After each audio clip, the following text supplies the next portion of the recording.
You're watching Let the Quran Speak. Now we answer questions we receive from you, our viewers. If you have a question yourself, please visit our website, www.quranspeaks.com. Okay, Brother Shabir, this is a question from someone who says, I grew up Jewish and have been practicing Islam for a few months, and I find many similarities and very few differences. So can you comment on those similarities and differences?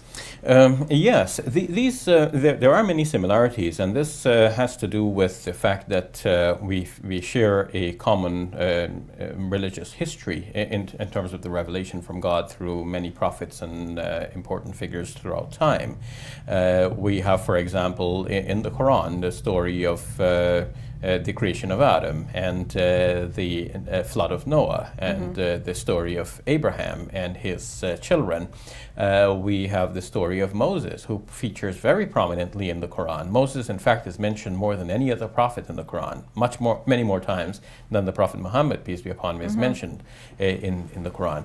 And we have many of the prophets spoken about. We have David, who is mentioned in the Bible as a king, and Solomon, another king in the Bible, but they are mentioned as prophets in the Quran.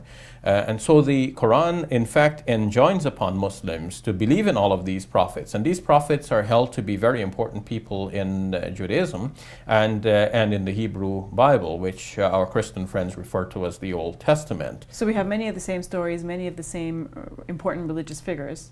What else is in common? The belief system in that the Torah insists that there is only one God, the Shema Israel, in Deuteronomy chapter 6, verse 4, which our Jewish friends are required to keep always in the forefront of their minds. This clearly declares that there is only one God, and this is the declaration in the Quran as well. In the second chapter of the Quran, in the 163rd verse, it says, وَإِلَهُكُمْ إِلَهٌ وَاحِدٌ لَا إِلَهَ إِلَّا هُوَ الرَّحْمَنُ الرَّحِيمُ. And your God is only one God. There is no God but Him, the Beneficent, the Merciful One. So this seems to parallel the Deuteronomy passage, which is so important to the teaching of the Old Testament. Very quickly, what is different between Judaism and Islam? The main difference seems to be that the Muslims and Islam has accepted Jesus, on whom be peace, as a prophet and God's Messiah, and subsequent to him, the Prophet Muhammad, peace be upon him, as a prophet and messenger of God. Whereas Judaism generally does not accept these two figures as teachers from God.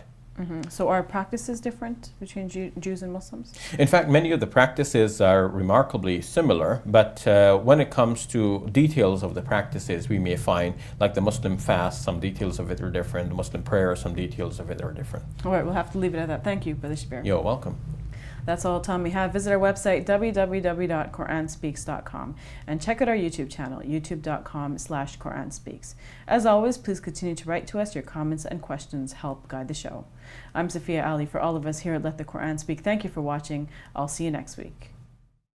Allahu Akbar, Allahu Akbar.